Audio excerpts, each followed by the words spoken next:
Welcome everyone. I'll be making a few comments as we go along, but this is really, you're in great hands, obviously, with Bob Niemiec, a senior associate at Griffin-Hammis, and Bob and I've been talking about this, I don't know, for a couple months or so, about a consultative approach to employment and just how wonderful it is with customized employment. And now it turns out that, well, gosh, what we're doing quite naturally turns out to be great. I mean, if anything can be during this coronavirus time. And of course, Bob was way out front of everybody on this. And so he's putting together, I'll make comments as I can, but he's put together pretty nice program for y'all for the next hour. So great, thank you. Glad you're here. Thanks, Steve. And we were talking, as over the past couple of weeks and months and about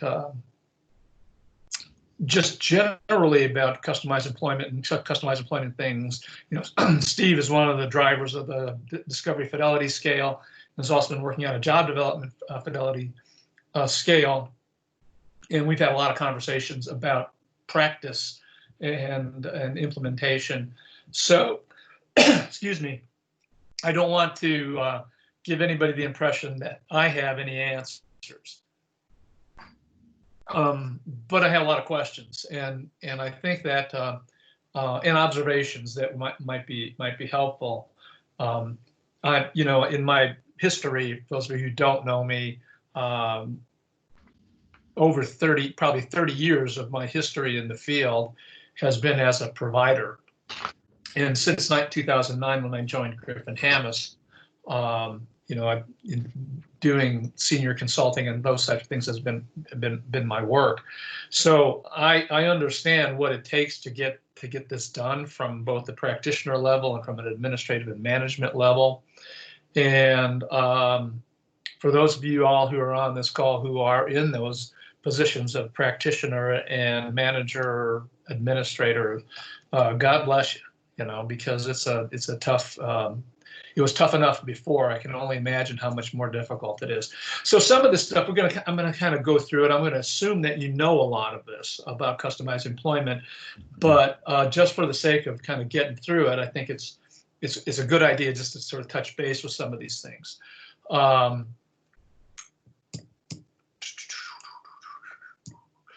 So again, realize that in any kind of employment situation, there are these 4 phases, and I'm not going to go into what the conventional phases were. I'm just going to talk about customized employment.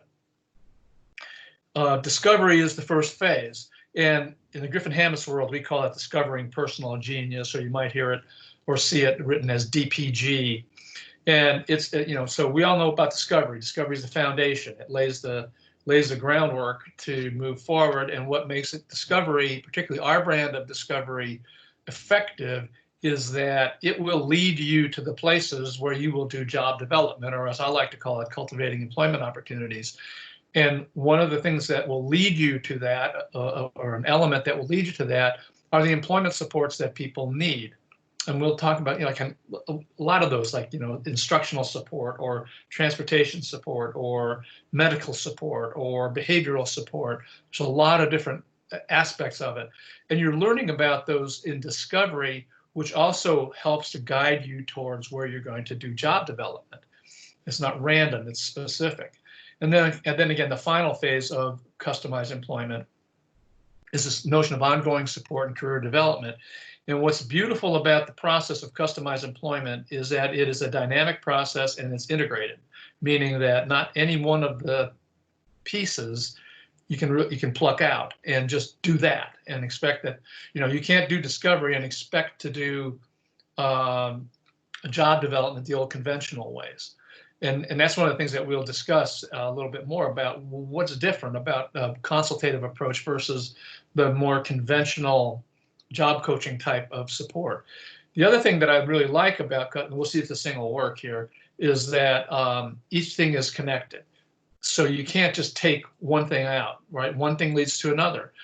The ongoing support is something that you learn about. When you watch somebody in discovery, it gives you more information, it helps change the profile.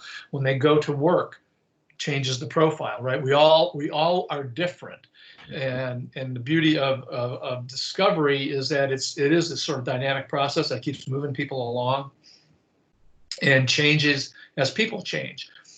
Because it's a fact that we are dynamic beings and we change all the time. For all of you who are on this webinar right now, what I can tell you is you are different now than you were when you joined this webinar, right? Because you've heard a few different things, you've seen the different things, and so you're always in the process of change. A consultative approach, you have to adopt it from the beginning. Like I said, you can't just say, I want to do it partly here, partly there. It's really all together. You have to do it. You have to do it in discovery. You have to do it in job development. You have to do it as you implement on job supports and off the job supports and with ongoing support. You can't switch from back and forth. One of the things that I learned before I joined Griffin-Hammis, when I still was a director of an employment agency, was that we were asking a lot of our staff to live in two worlds. You know, that they were living in the conventional supported employment world, and we were trying to move towards this more, what we believed was a more effective approach in customized employment. But we were asking our staff to have their toes in each one of those ponds, and it was really difficult for them to switch back and forth. So once where I worked, once we just said we're going all in the customized employment, pool, things changed and we became way more effective. So, but you'll see a consultative approach to discovery means that I'm not telling you anything about what you should do. I'm just learning about you, and I'm offering ideas and suggestions that you get to respond to as a job seeker. Same thing with employment opportunities. That's why I like to call it cultivating opportunities, is because it's kind of like gardening. You don't know what's going to pop out. You can plant tomatoes. Steve was a great tomato planter, back before his dog destroyed his garden, I think, wasn't it? Or what? But you don't know what you're going to get. You know what's supposed to be a tomato, but you really don't know until they pop out, right? But you do everything you can to make it possible to have the best plants come out of your garden that you can possibly do. And that's the same thing with job development, right? You're doing all these different things that sort of set the stage and cultivate and fertilize the garden, so that the job development opportunities, you have more to pick from. And employment supports on and off the job is probably the strongest area where consultative approach shows up, because in the conventional world, we have sort of promised companies, businesses that have hired people that we'll take care of everything for them. We'll take care of the training, we'll take care of any behavioral issues, we'll get people there, and all these sorts of things is that we've sort of overpromised. And that's not just the way real life works. So taking a consultative approach is going to have the largest, I think, most dramatic shift from what a lot of people have been accustomed to doing. And even some of the organizations that I know and I'm familiar with, that I'm very proud of knowing, who have made a big shift towards customized employment, sometimes still fall prey to overpromising. Right, so like making promises that you really can't pay off. Hey Bob, on that that conventional approach. I mean, what I always, when I see the conventional approach, I'm always thinking that means that people go into this with their mind already made up on what they need to do and what needs to happen and what's going to happen, and then they're lone wolves too. They're operating, without others. Anyway, do you want to say something about, so people will really see that contrast? What just a few things about how not to do this? Yeah. Well, yeah. Let me get to that here. Oh, good. just a couple of these things just to pop in, and again, I don't want to delve into it because I'm assuming that you all know this, and if you need to know more about it, you can find out more at Griffin-Hammis website, on our Facebook page, those kinds of things. But quality discovery is the key to making things work. And again, my friend Steve, has done such amazing work pulling all this stuff together for the Discovery Fidelity Scale. That's really a tool that was really necessary. We're trying to create a positive vocational profile, right? I had in one of my online courses that's just concluding, I had somebody who's having a very difficult time in understanding that when we introduce ourselves to people, that you don't start off by introducing your job, your human service job and your organization, because when you do that, you automatically make it about that as opposed to the job seeker or the task at hand. And so what I finally had to say to this person was, okay, if you were going to do this for or with your friend, how would you introduce yourself? If you were going to do this for your friend, how would you introduce what you're going to do, right? I mean, it would be a way more organic and commonplace. Like I used to always talk about my dad, he would use regular guy language. He wouldn't, he would just say it as a regular guy on the street. And I think that's the way we really want to approach it from this. We're looking for ideal conditions of successful employment. What are the things that everybody focuses on? Skills and sometimes knowledge that others would find useful. And when we're working in the field of getting people their first jobs, many of us had our first jobs when we were kids, 14, 12, 13, 16, whatever. We didn't get hired because we knew anything, right? We got hired to do stuff. And so skills become really important to finding out what's a skill others would find useful. And interests are important because they can reveal some present or inspire learning new skills. And we want to know how the individual learns best, and we want to identify some work-related supports. You can't cover all the potential supports until you actually get there, but you can cover the big ones. So those are just a couple things about discovery. We want to go where the career makes sense, and we operate in trying to get us at three vocational themes. Themes are different than job descriptions or job titles. We want to reveal businesses that make sense, and that's an important piece, because to get back to kind of Steve's question about what not to do, is that we have gone to places that didn't make a lot of sense, but they were there, right? Help wanted sign, or what became the 5 F's of supported employment: food, filth, flowers, filing, and fetching. Now, there's not a doggone thing wrong with jobs in any of those areas, but what was wrong about it was the field sort of gravitated to those because they seemed like those were things people could do. And the reality is people do anything, right? And with the proper support, they can achieve and do anything. So we want to connect people. We want to go to places that make sense for that person. Doesn't make sense for me to go work at IBM, not at all, right? I would fail dramatically. Doesn't meet my conditions of employment, doesn't meet themes that are present for me, or anything that I'm interested in for that matter. So we also want to find places where the job seeker can make a contribution, because that's why businesses hire folks. They hire folks to contribute. And we also are looking for the potential for career advancement or career development. So those are the things that we're trying to identify in discovery. Employment opportunities are less formal. So this is where we start to get to the rubber hitting the road here, Steve, with about the difference between consultative and conventional. In the conventional form of supported employment, which I was a part of, for a long time, we adopted like a sales and marketing approach. I mean, I still see it. I still see people putting out webinars for about how to market supported employment, how to market your agency. And we did that. And then we brought together a business advisory group of people from the community, that ran businesses, that knew what we did, that were honest with us. And they said, stop doing that. Stop doing that. We got rid of all the junk we used to have, that leave behinds, brochures, whatever. Get rid of it. You don't need it. This is a person to person thing.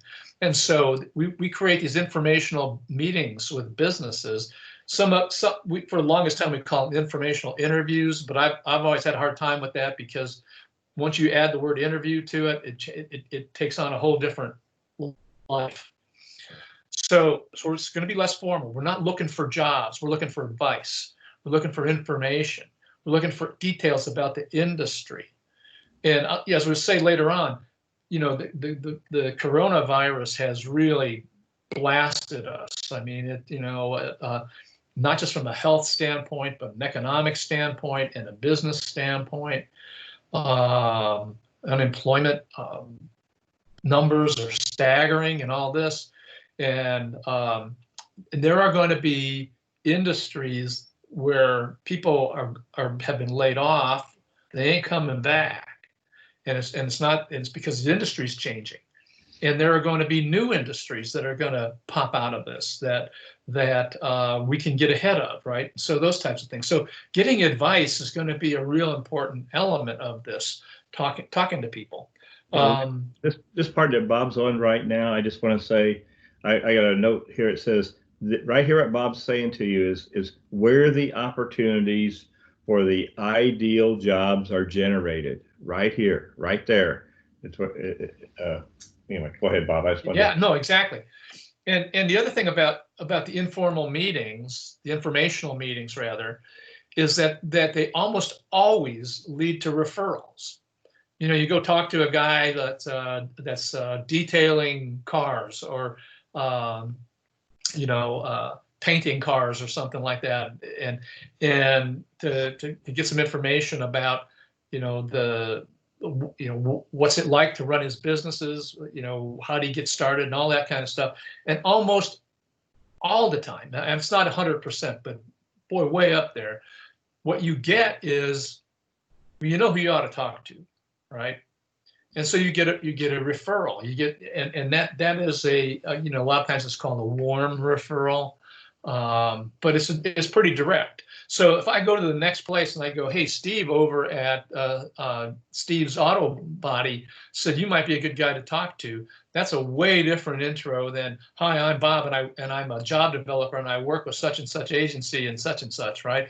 Because now I've got to sell me, got to sell my agency, I got to sell disability before I ever start talking about the job seeker, why I'm there to begin with. And so again, we're really trying to just explore things. And in the world of the virus, because so much of it, I probably since February, probably more like March, since March, I could probably count on my hands and toes the number of actual places I've gone in. Businesses, whether it's a store or, just recently I've had to go into the doctor's office because I'm having hip replacement surgery here in a couple of weeks. Other than that, I ain't going in those places. We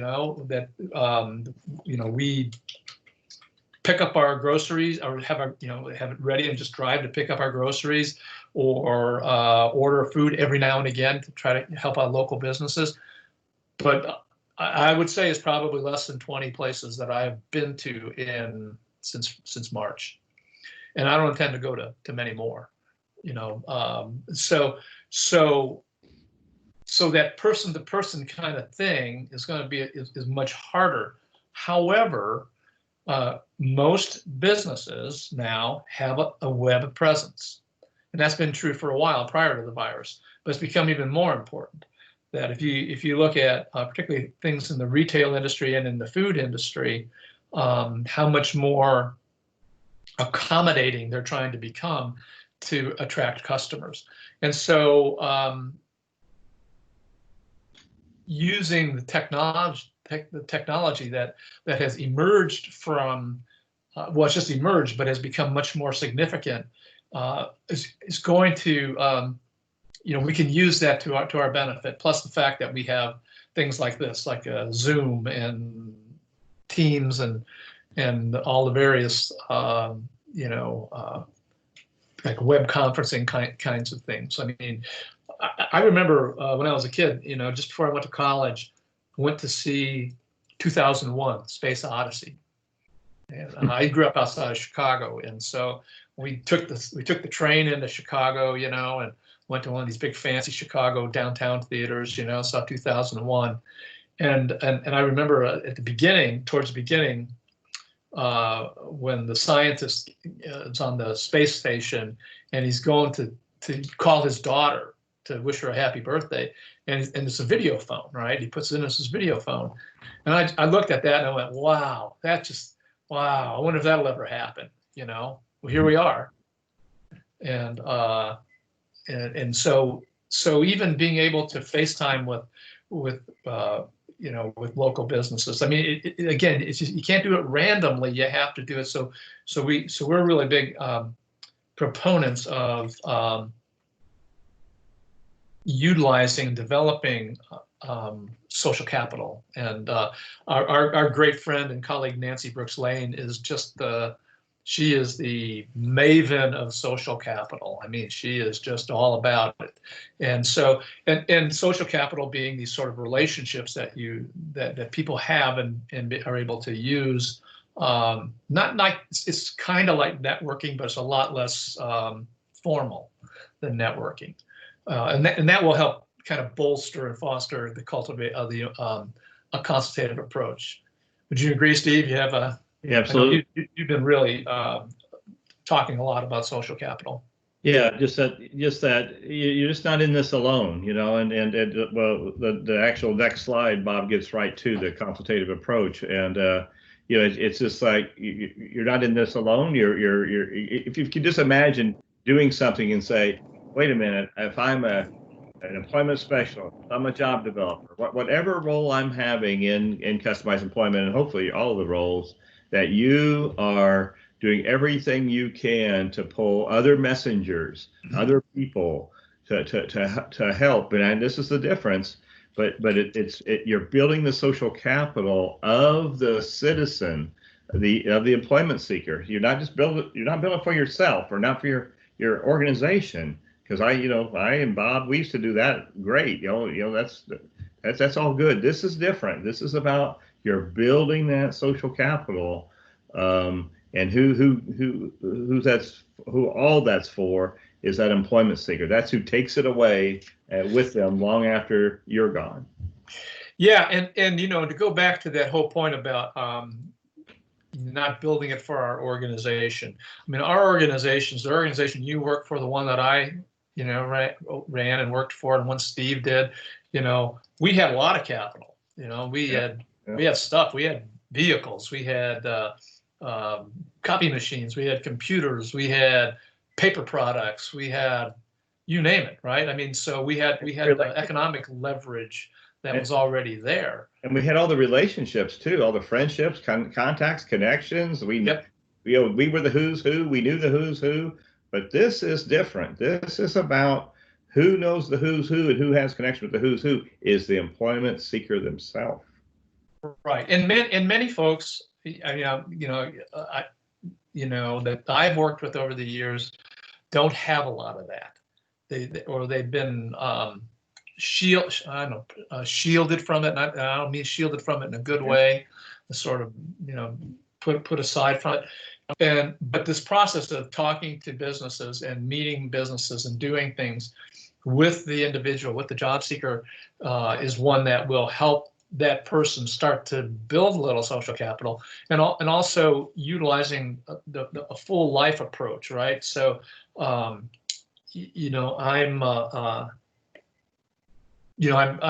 semi-retired, and which I don't know what that means. It's sort of like being mostly dead. I'm not exactly sure, but in my, when I'm not doing this, I'm a musician. I play a lot of music, and obviously the coronavirus has put a real on playing out. I mean, we just don't anymore until this is over. But in the company of musicians that I've started to hang around with and to join and play and do those things, the reach of my particular social capital has expanded because, of the group of people that I have met over the years, only a small handful are professional musicians, that this is all they do. Everybody else has got a straight job, right? All kinds of things. A friend of mine just now became the dean of all kinds of things at the University of Wisconsin Stout, and I would never have known anybody who was in that position, or another guy who works for this big design firm. I would never have had any opportunity to connect with that guy, right? But so my interests have introduced me to a community that is really diverse in not only its interests, but in its livelihood, where they live, where they grew up, and all that kind of thing. And that is really the foundation of social capital. Absolutely.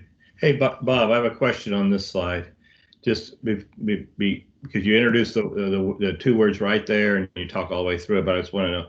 So, what do you mean by natural trainer? What's that mean? What do you mean? Sure.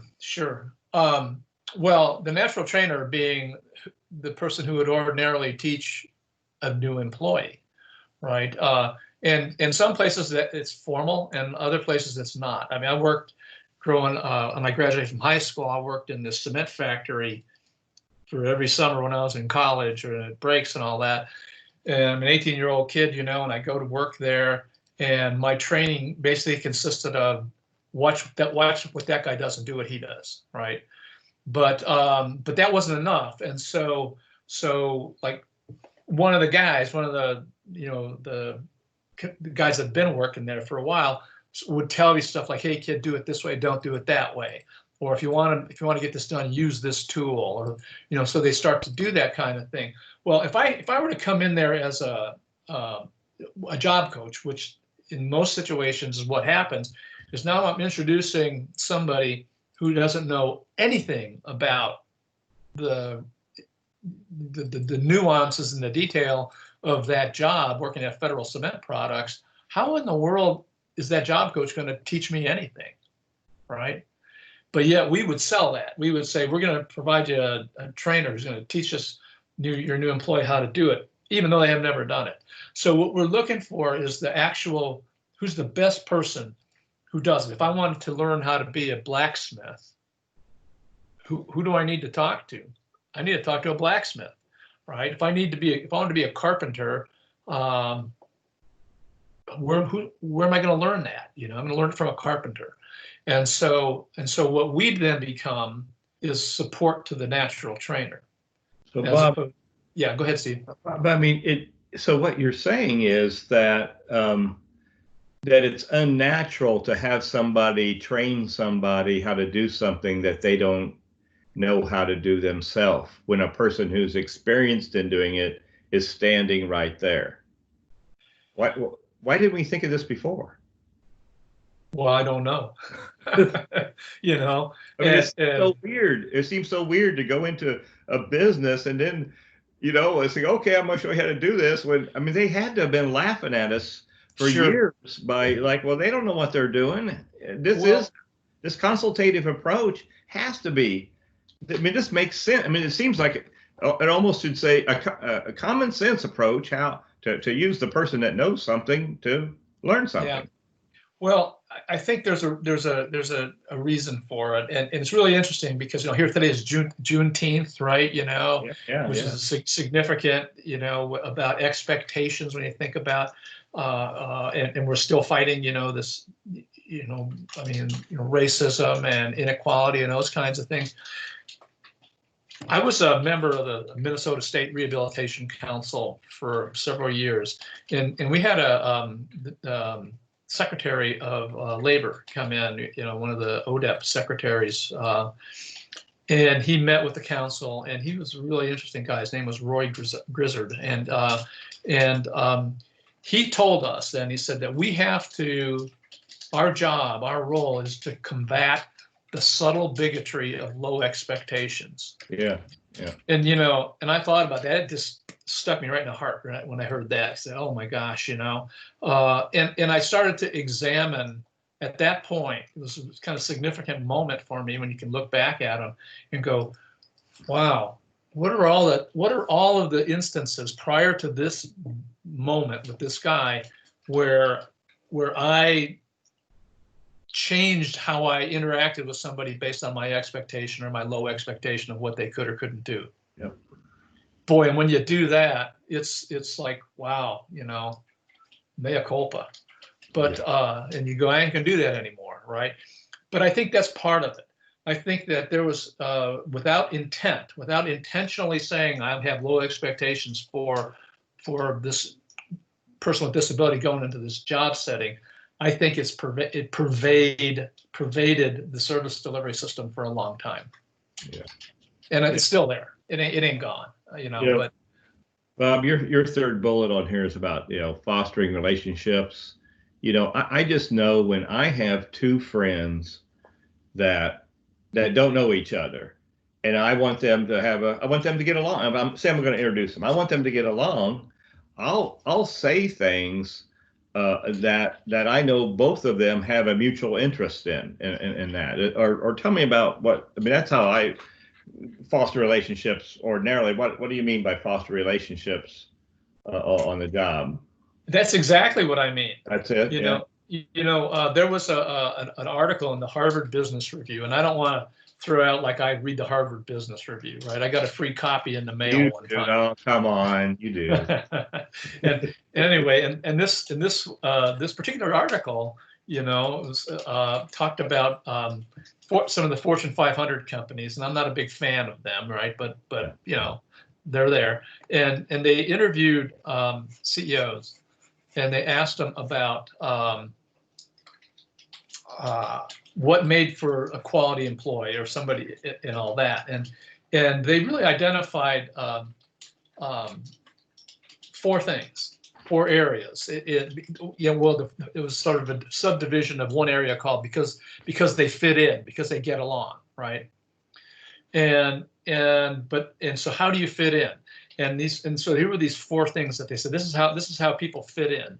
One of them is a sense of humor, right? That people who share a similar sense of humor tend to gravitate towards one another, right? And as a trainer, and I'm sure Steve has done this, and anybody else is on there knows that we'll throw out a stupid joke and see who laughs, right?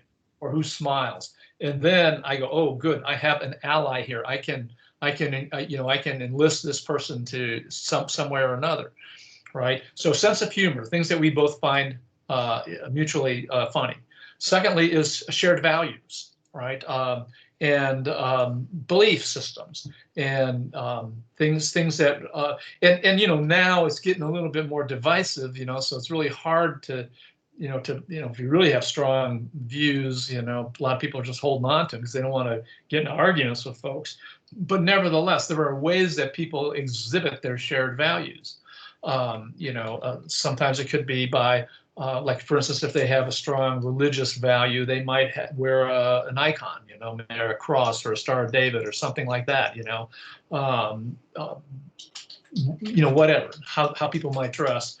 And so we tend to connect with people who kind of believe very similar to what we believe.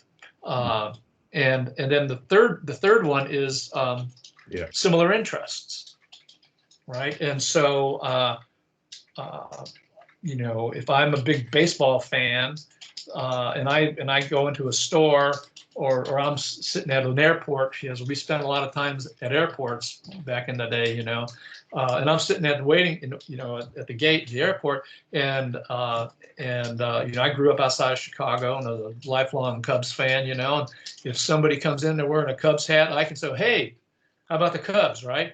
I mean, it's okay for me to start a conversation with somebody because of that little thing that they have, or it might be a book that they're reading that you might have read the same book, or an author, or it could be technology. You know, like I remember the first time I ran into a guy standing at the gate at the airport in Denver who had one of the first smartphones, I say, hey, tell me about that, right? And he was just happy to show me all this stuff. We never met, and all that kind of thing. So sense of humor, shared values, similar interests, and the last one being sharing information. Just small talk, right? Man, it's hot today, right? Or did you watch the news last night? Or boy, that was a heck of a snowstorm we had, or whatever, right? Just sharing information, and so part of our job in fostering those relationships is sometimes, Steve was talking about wanting to get two friends together. Well, his friend that he was really good friends with before I became really good friends with him, is a colleague of ours named Doug Crandall, right? And Doug and Steve have known each other since way back, since both of those guys had hair. They knew each other, and Doug grew up in Indiana. I grew up in Indiana, and Doug worked in a factory that his dad got him a job, right? And Steve grew up in Indiana too, but worked in a job and Steve did too. We worked in factory jobs. Well, my dad did, yeah. And so, Steve sort of helped us sort of tell mutual stories, right? Doug is a raconteur. He'll tell you all kinds of stories, and Steve will say, "Hey, Bob, what about that story?" So you do that. That's how you foster relationships. And so if I recognize that a coworker has, wearing a Minnesota Twins shirt or something like that, and I know the person that I'm trying to, help get in here is a big Twins fan, I'm going to use that. Right? I'm going to connect on that as much as I possibly can, or even talking with the business. And that's part of that social capital formula. And again, you want to assure the business that you're always available to talk and address issues that might arise, but you're not going to fix them. You're going to help them fix them. Bob, I peeked ahead. We got about 20 minutes to cover. Okay. Six more slides, and you got a lot of great stuff on them. I'll be sure that they get. Yeah, and I think this pretty much says what we've just said on this slide. So too. We know how the person learns, and we can help support the natural trainer with adapting their methods and their means and all those kinds of things, and also help with some communication issues.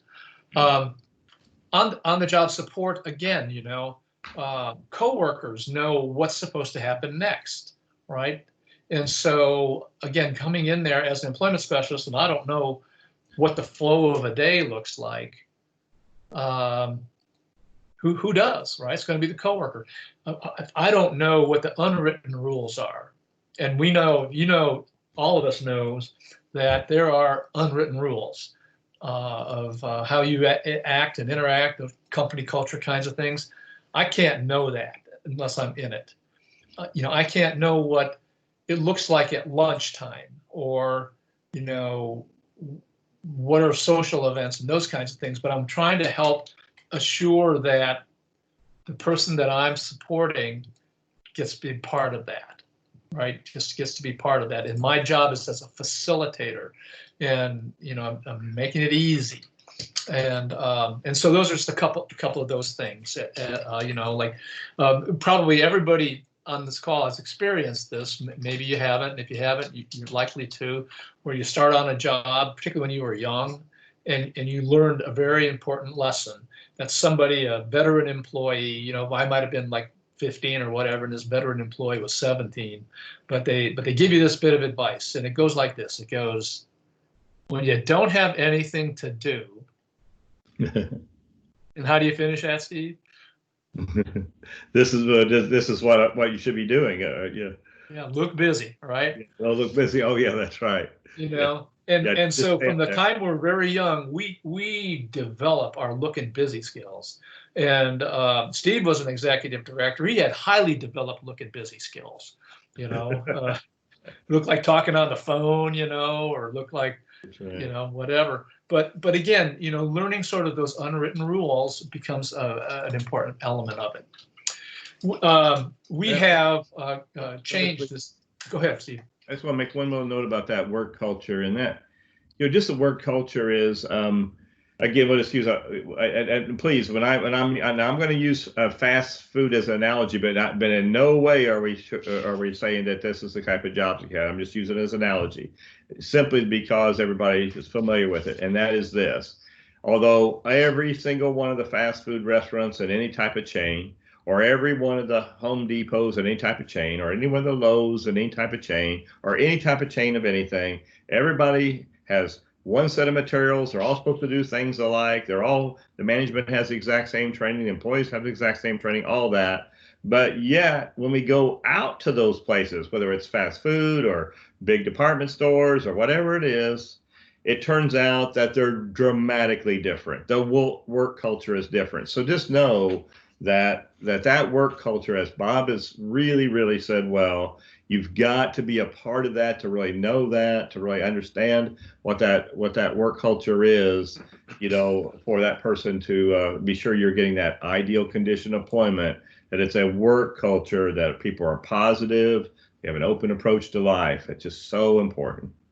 Yeah, and the other thing too is that conditions are I cannot tell you how many people I have encountered, and I did it myself, back where I was the uninformed, where I thought, people had to have really good hygiene, and they had to be really polite and they had all that kind of stuff, and yeah, in some places you do, but in other places you don't. Yeah. I mean, our friend Doug worked at this factory where he worked, and he had a guy that he worked with, who, a man, like Doug was a kid and this guy was a man, had a family and all that stuff. And he never uttered words. He just barked. Yeah. Barked like a dog, right? And he was working in this place and he was making good money and he had a car and he had a family and he had all this kind of stuff, but he barked. Now, if that was in a human service world, we'd have this guy in an anti-barking program, right? a DRO or something, right? And wasn't that the guy that loved Twinkies? I can't remember. I can't remember.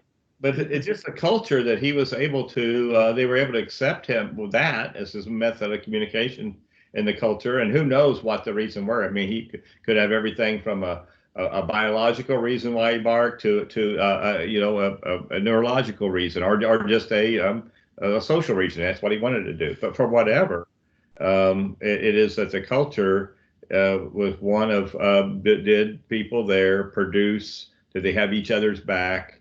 Did they deliver what the organization wanted on time and high quality? And if that was a yes, it's a go. That's exactly right, Steve. And for those of you who don't know who Mark Gold was, look him up. Okay, it's Mark Gold, Mark with a C, and Mark Gold's long since passed away, but he set the foundation for systematic instruction and did some really amazing things. And he had a thing, now he probably would alter his language now, but he called it the competence deviance theory.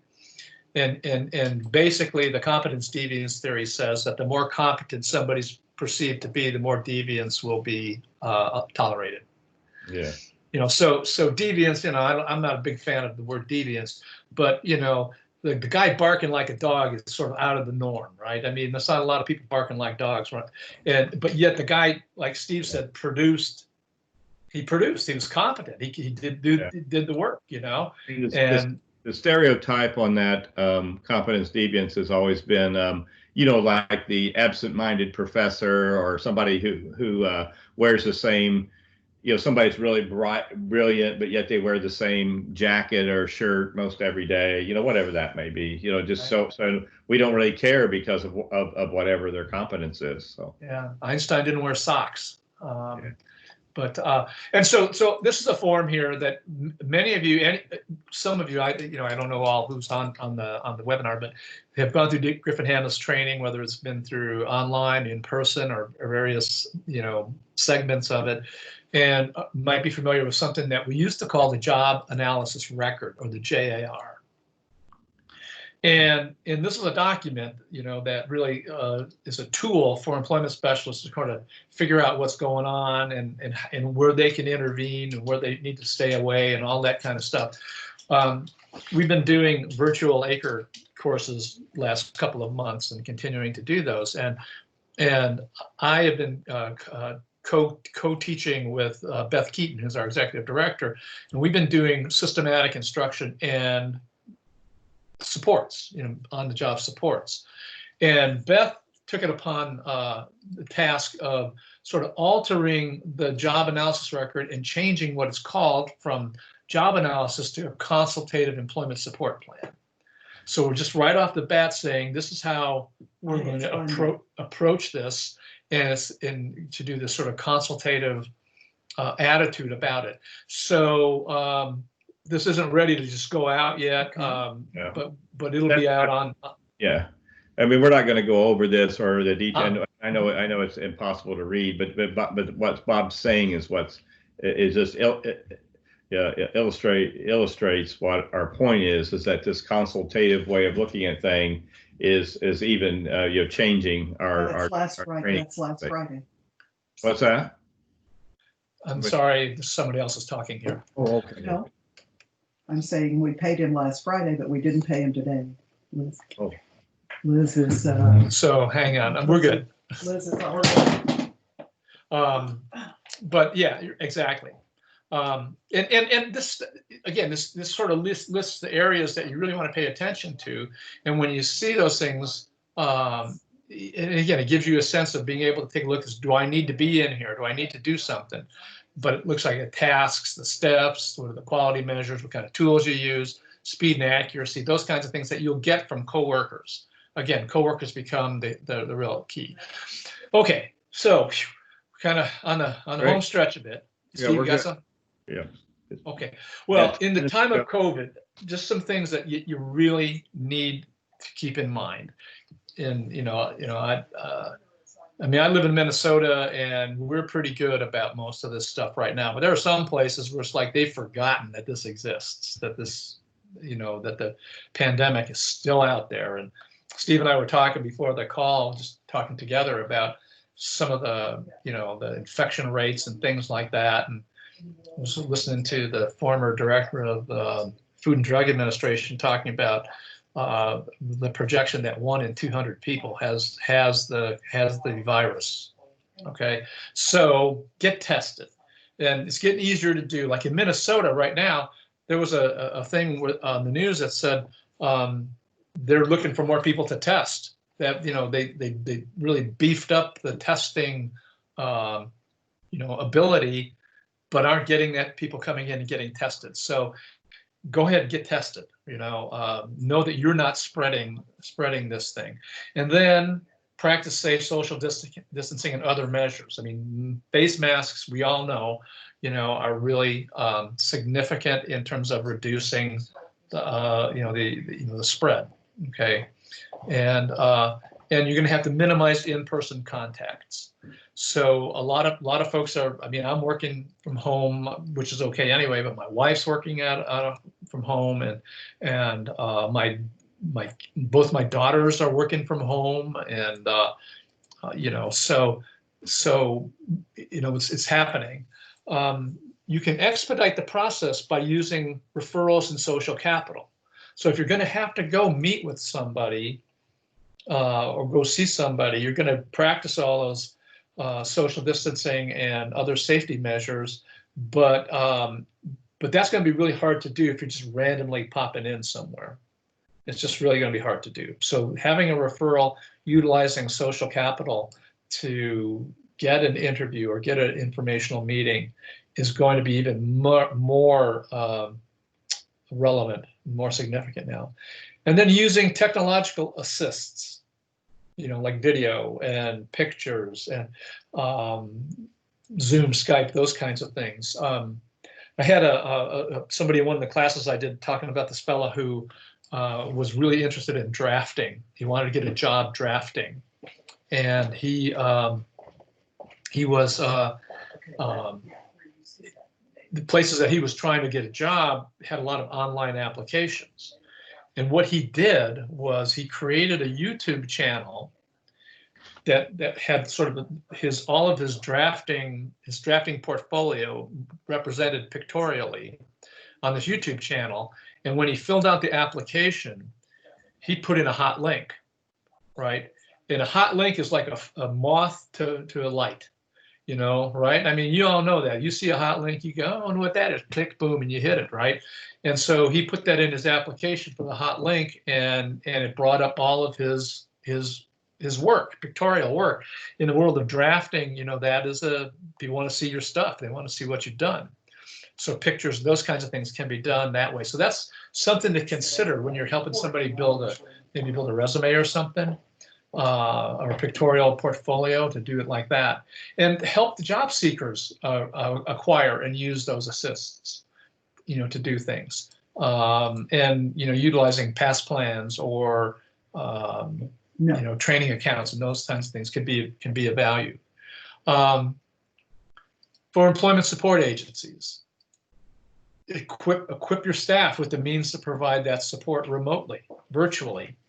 Laptops, tablets, smartphones, those kinds of things. I was in Wyoming one time and meeting with a bunch of people and training them and talking about how we use our cell phones to take pictures and videos and these kinds of things. And I took a break, and the guy that was from the agency that was hosting it said to me, these guys don't even have those.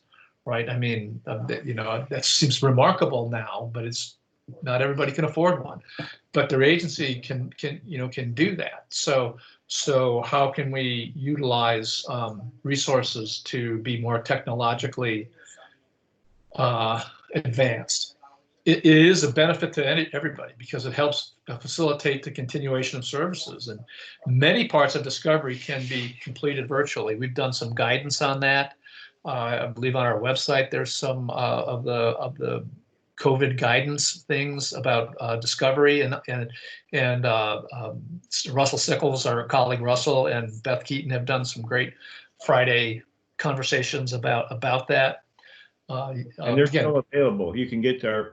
Maybe that's what you said. But you can go back and go to the Griffin-Hammis website, and you can see what Beth and Russell have there, just really much more detail than what we're given on this part of that is there on those webinars. Yeah, and Nancy's been putting together stuff about social capital and talking about utilizing or how what are sort of the conditions that we're under now and how that affects the whole notion of building social capital. So www.griffinhammis.com. Examine your organizational structure, right? I mean, one of the things that I was always really proud of was that we were always looking at restructuring, making ourselves more responsive as opposed to calling the shots.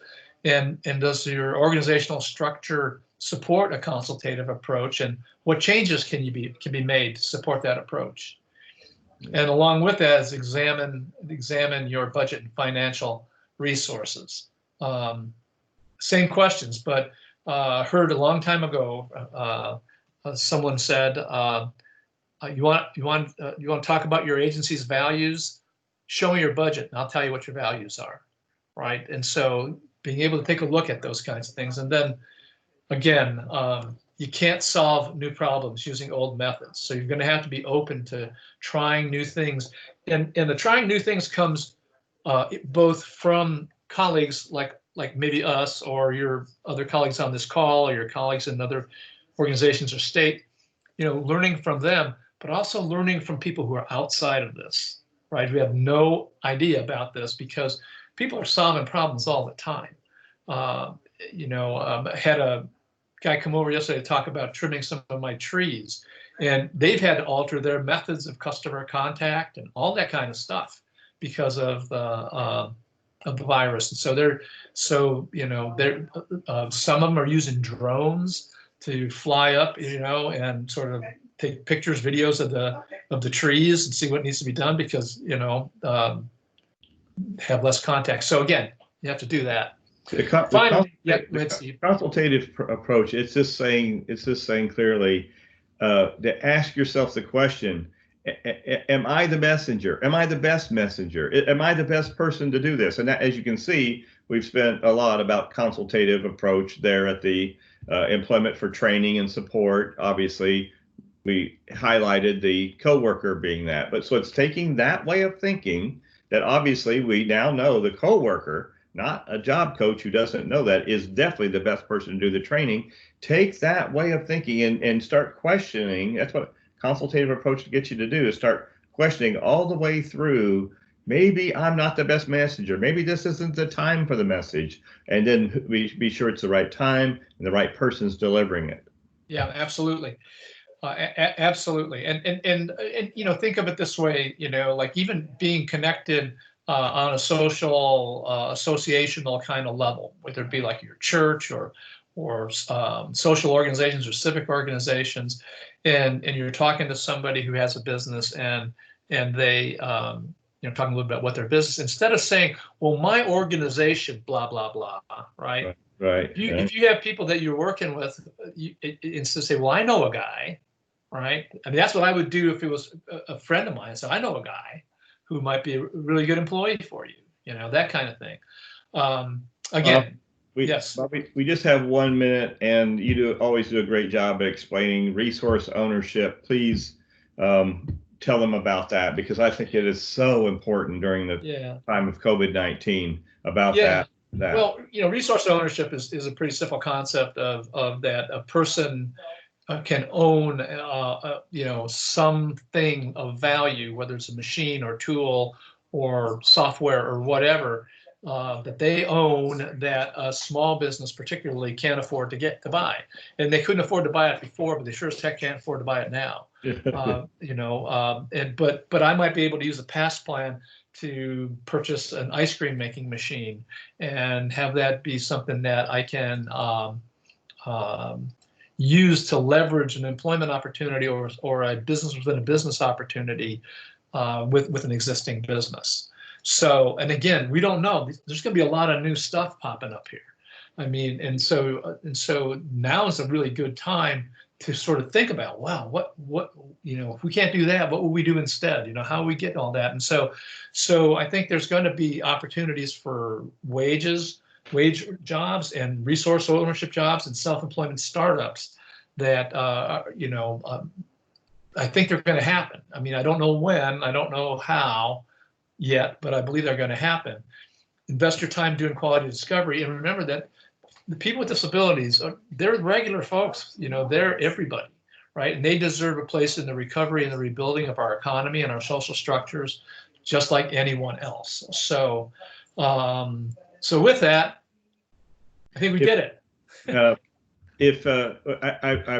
We apologize that because of just how much to cover on the subject that didn't have the time for questions today, but we really want your questions, and you see you know, Bob and my addresses there, and so please, any questions you may have, you know, certainly first stop would be, Bob, you have something for me, something that I may have said, and whatever would be in agreement with Bob, you know, fine, that's to write me too. But there you have you know, Bob's email right there. For any questions, please send them to him. Thanks, Steve. Yeah. Well, you know. Yeah, no, I get it. So anyway, hey, well, thank you all for spending an hour or so with us, and hope that we made you think a little bit, and maybe gave you some ideas about some ways to go. I sure wish I had an answer, or Steve had an answer. We both would love to tell you what to do, but we don't have a clue. You know, I mean, you sort of. But I think the whole notion of what I always believed about customized employment wasn't that it was a set of tools, but as much as it was an attitude about approaching problems. Yeah. You come at it a certain way, and that your chances of coming up with a workable solution are going to get better than you know, than others. And so so good luck to y'all. Have a great rest of your Friday, and have a wonderful weekend. And 4th of July coming up next week, and you know, thanks for being with us, and thank you, Steve, for joining. Yeah, and, thanks for having hatching this out with me, and we'll be seeing you down the road. All right. Thank you all. Take care. Bye.